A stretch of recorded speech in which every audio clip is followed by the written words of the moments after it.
merci à tous, merci pour la musique. Ouais, alors, pour arrêter la musique, je te dis merci pour la musique. Je sais que normalement, dans le stand-up, l'humour, on fait un geste, on fait ça normalement. Suivant d'où tu viens, ça peut vite être mal interprété. La dernière fois que j'ai fait ça, il y avait mon oncle irakien dans la salle. J'ai fait ça, il s'est levé, il m'a fait « Lequel, celui-là ?»« Oui, je l'ai fait maintenant !» J'ai arrêté avec cette connerie. La dernière fois, je suis sorti de mon spectacle, il y a une fille qui est venue me voir, elle fait « Noman, franchement, j'ai vu ton spectacle, je trouve que tu fais pas du tout arabe, quoi. » C'est bizarre parce qu'elle me l'a dit comme un compliment. Moi, je lui ai dit « Attends, je fais quoi, latino, italien ?» Elle m'a dit « Non, c'est pas ça. Je trouve que tu fais pas arabe, je trouve que tu fais gentil. »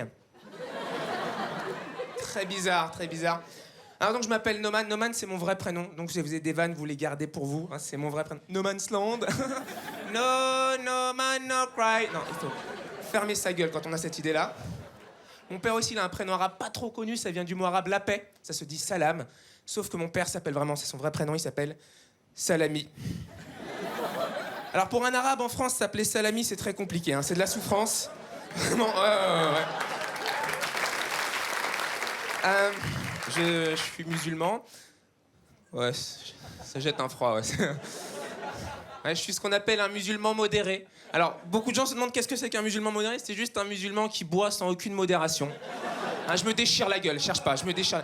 Les Arabes, on sait pas boire, on sait pas boire un verre de sociabilisation, on s'en fout du goût du vin. On boit pour se déchirer la gueule. Va à un mariage arabe, tu vas voir au bout d'une demi-heure tous les hommes se casser. Hein, ils vont revenir une heure après complètement déchirés, ils sont allés boire en cachette dans une voiture.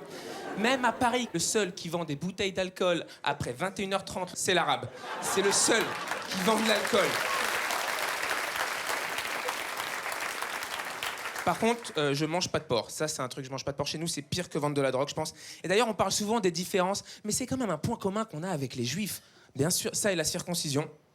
C'est peut-être un détail pour vous, mais pour moi, ça veut dire beaucoup. Donc, les musulmans ne mangent pas de porc. Les juifs ne mangent pas de porc. Cette question s'adresse donc aux chrétiens. Qu'est-ce que vous n'avez pas compris dans l'histoire ? En plus, il me semble que dans la Bible, il est écrit « Ne mange pas la pomme, c'est le fruit défendu ». Alors ici, il n'y a rien à foutre. Hein. Tarte aux pommes, compote de pommes, jus de pomme, le fruit défendu, mais dans le yaourt aussi, partout du fruit défendu. Nous, les musulmans et les juifs, peut-être qu'on a juste mal compris. Nous, on a dû comprendre « Ne mange pas de porc. C'est la fruit défendu, attention. » On devait déjà être au fond de la classe à l'époque, à mon avis. Hein. D'ailleurs, j'ai toujours imaginé ces histoires de religion comme une grande salle de classe. Tu vois, Dieu, ça serait le prof principal et les religions, ça serait les élèves dans la classe. Ça donnerait un cours très sympa. Alors, je suis Dieu et je suis votre professeur principal. Chrétien, bonne réponse, comme d'habitude. Je sais que t'as rien dit, mais pour moi, t'as toujours raison. T'es mon petit chouchou, je t'aime, voilà. Musulmans et juifs, vous arrêtez! Mais vous partagez la table! Bouddhiste, ferme ta gueule. Non. On ne chante pas en classe. Bon, encore une note, je te rase le crâne, je t'envoie chanter dans la montagne. Athée. Athée. Eh bien, ignore-moi. Je ne suis pas là. Voilà. Fais comme si j'étais pas là. Tu vas voir au conseil de classe, je vais te pulvériser. Ouais. Qui frappe à la porte? Judas, tu surveilles la classe. Vos noms, à tous les deux. Témoin et Jéhovah. Je suis pas intéressé. Non, ici c'est religion. Alors secte, c'est dans la classe de Monsieur Raël. Voilà, c'est au fond du couloir. Voilà. Vous allez voir un trou. Voilà, vous sautez dans le trou. Vous mourrez, c'est ça, bien sûr.